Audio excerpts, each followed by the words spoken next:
ஹாய்ங்க, இன்னைக்கு டயர் மாத்திர அப்பாயின்மெண்ட் இருக்குது. அந்த vlog தான் பார்க்க போகிறோம். இப்போ டயர் பார்த்தீங்கன்னா ஒயிட் கலரில் அங்கே தெரியுது பாருங்கள். அதுக்கு முன்னாடி இவ்வளோ சாமா இருக்குது. இதெல்லாம் கிளியர் பண்ணுறது வந்து ரொம்ப கஷ்டமான வேலை.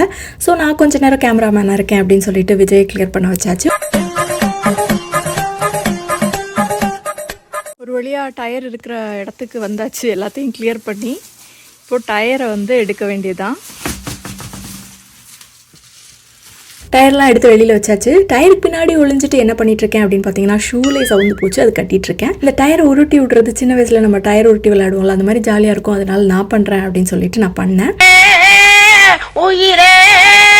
தப்பிச்சு எப்படியாவது ஓடிவிடு. ஐயோ வருதே, எப்படி ஓட்டுறேன்? எருவட்ட போய் சைக்கிள் ஓட்டுறான் பாரு.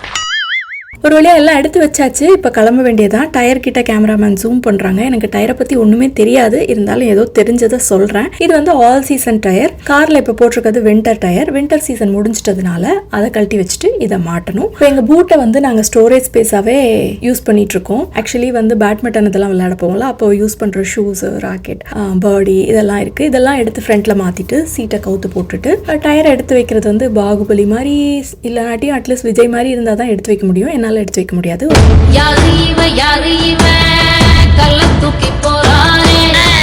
ஸோ நான் வேடிக்கை தான் பார்த்துட்டு இருந்தேன். எல்லாத்தையும் விஜய் ஒரு வழியாக போட்டு அடைச்சிட்டாங்க. வேடிக்கை பார்த்துட்டு இருந்துட்டு என் லேப்டாப்பை நான் மறந்துட்டேன். ஸோ லேப்டாப் போய் திரும்ப எடுத்துகிட்டு வந்தோம். டயர் மாற்றுறதுக்கு பார்த்தீங்கன்னா கெனடியன் டயருக்கு வந்திருக்கோம். அந்த மழையாக இருக்குது இப்போது, பின்னாடி தெரியுது பாருங்கள், அந்த இடத்துல தான் மாட்டுவாங்க. நம்ம வந்து பார்க்கிங்லேயே காரை விட்டுட்டு போய் நம்ம அப்பாயின்மெண்ட்டை சொன்னோன்னா அவங்களே எடுத்துகிட்டு வந்து மாற்றிட்டு இங்கே கொண்டு வந்து திரும்ப பார்க் பண்ணிடுவாங்க. ஸோ நாங்கள் உள்ளே போய் எங்களுக்கு இத்தனை மணிக்கு அப்பாயின்மெண்ட் இருக்குது அப்படின்னு சொன்னோம். உங்கள் கார் கீலாம் வாங்கிட்டாங்க. இது மாற்றுறதுக்கு வந்து $60. எவ்ரி இயர் வந்து 2 டைம் நீங்கள் இதை பே பண்ணணும். ஆன் த ரிம்ஸா அப்படின்னு கேட்பாங்க. அதாவது ரிம்ஸோட டயர் இருந்தது அப்படின்னா $60. ரிம்ஸ் இல்லை, வெறும் டயர் மட்டும்தான் இருக்குது அப்படின்னா $180 ஆமாம். வருஷத்தில் 2 டைம் ஸ்பெண்ட் பண்ணணும், ஞாபகம் வச்சுக்கோங்க. இன்னும் எவ்வளோ நேரம் ஆகுதுன்னு தெரில. இங்கே வந்து வெயிட்டிங் ரூம் மாதிரி கொடுத்துருக்கான். ஒரு காஃபி வெண்டிங் மிஷின் இருக்குது. சார்ஜ் போட்டாச்சு நம்ம லேப்டாப்பை. அடுத்து இங்கே தான் மாற்றுவாங்க. யூஸ்வலாக இங்கே எதுவும் கார் இல்லை அப்படின்னா நம்மளோட காரை ஃபஸ்ட்டு எடுத்து பண்ணிடுவாங்க. பட் இப்போ ஏதோ ஒரு காரில் ஒர்க் பண்ணிகிட்ருக்காங்க. என்ன காருன்னு தெரில. இதுதான் இந்த ஊர் மெக்கானிக் ஷெட். அங்கெல்லாம் டயர்ஸ்லாம் தெரியுது பாருங்கள். அதெல்லாம் என்ன அப்படின்னா நம்ம டயர் எடுத்துகிட்டு வந்தோம்ல, அந்த மாதிரி வீட்டில் வச்சுக்க இடம் இல்லாதவங்க வந்து இங்கேயே இயர்லி ஒரு ரெண்ட் பே பண்ணி டயர்ஸை வந்து வச்சுக்குவாங்க.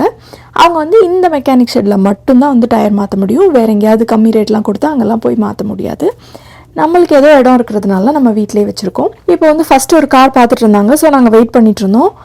எவ்வளோ நேரம் ஆகும்னு தெரில. பட் இங்கே எல்லாமே கம்ஃபர்டபுளாக இருக்குது. லேப்டாப் சார்ஜில் போட்டு ஒர்க் பண்ணிட்டு இருந்தேன். எனக்கு நிறைய வேலை இருக்கு, நான் ரொம்ப பிஸி.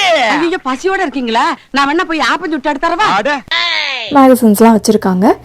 பட் நம்ம எதுவும் படிக்கிற பழக்கம் இல்லைங்கிறதுனால அதெல்லாம் எதுவும் படிக்கல. நம்ம கார் எடுத்துகிட்டு வந்தாங்க, மேலே ஏற்றினாங்க. கார் வந்து உள்ளே ரொம்ப கன்றாவியாக இருந்தது. ஃபஸ்ட்டு நான் அதை யோசிக்கவே இல்லை. அவர் அதுக்குள்ளே உட்காந்து தான் ஓட்டிகிட்டு வந்திருப்பாரு. பாவம் எப்படி அதை டாலரேட் பண்ணிட்டாருன்னு தெரில. கதவை திறந்து டேஷ்போர்டில் இருந்து ஒரு கீ மாதிரி எடுத்தார். ஸோ அப்போ தான் ஐயோ ஃப்ரண்ட்லாம் ரொம்ப டர்ட்டியாக இருந்துச்சே அப்படின்னு எனக்கு தோணுச்சு. அந்த கீ எதுக்கு அப்படின்னா அதை போட்டு தான் வந்து இந்த டயரில் உள்ள லாக்கை ரிமூவ் பண்ணிட்டு தான் டயரை வந்து கழட்டணும் போல இருக்குது. டயர்லாம் ரிமூவ் பண்ணிவிட்டு அந்த நாங்கள் கொண்டு வந்தால் ஆல் சீசன் டயரை மாட்டிட்டு இந்த டயரை வந்து கவரில் பேக் பண்ணார். விஜய்க்கு என்ன கவலைனா ஈரத்தோடு வந்த டயரை அப்படியே கவருக்குள்ளே போட்டு லாக் பண்ணுறாரே அப்படின்னு. நான் அதெல்லாம் யோசிக்க மாட்டேன், அவங்க ரொம்ப சுத்தம். அவர் அந்த டயரை கழட்டி போட்டதும் எனக்கு நல்லாவே வித்தியாசம் தெரியுது. வின்டர் டயரில் உள்ள பேட்டர்ன் மோர் கிரிப் கொடுக்கும்னு நினைக்கிறேன். நான் புத்திசாலிங்கிறதுனால இதை உடனே கண்டுபிடிச்சிட்டேன். அவர் வந்து ரொம்ப அசால்ட்டாக டயரை தூக்கி உள்ளே போட்டு திரும்ப காரை கொண்டு வந்து கொடுத்துட்டாங்க. நாங்கள் கார் கீயை வாங்கிட்டு வந்துட்டோம். அந்த இடத்துல பார்த்தீங்கன்னா நிறைய டயர்ஸ் மாட்டி வச்சுருந்தாங்க.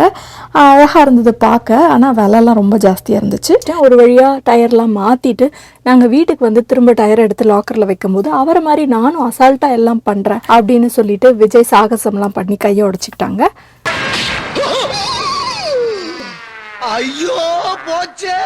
உங்களுக்கு இந்த வீடியோ பிடிச்சிருந்துச்சா? நீங்கள் இதை பற்றி என்ன நினைக்கிறீங்கன்னு கமெண்ட்டில் சொல்லுங்கள். இன்னொரு வீடியோவில் சந்திக்கலாம். Bye by.